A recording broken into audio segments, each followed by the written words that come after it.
One of the most common questions that I know I hear from people is that I've had COVID, so why do I need to be vaccinated? So, when I talk to my patients, most of the time what I tell them is COVID infection tends to give you a level of immunity that we know lasts for about 6 months and then starts to wane. With what we know about the vaccines so far, specifically the Moderna and Pfizer vaccines, the immunity that we're seeing is lasting much longer than that, 9 months or longer. We just haven't had them around long enough to say exactly how long it's going to last.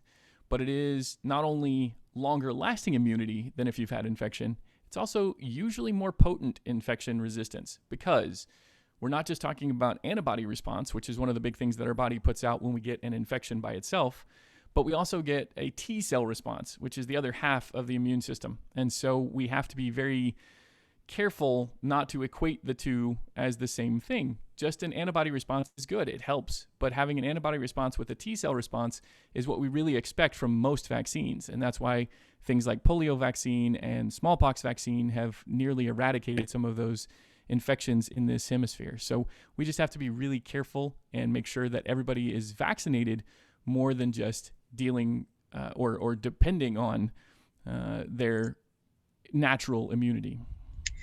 So really, it sounds like what you're saying and what you tell your patients is that getting vaccinated gives you that full immune response, not just the part that you get if you actually had the infection. So you're getting more of a response.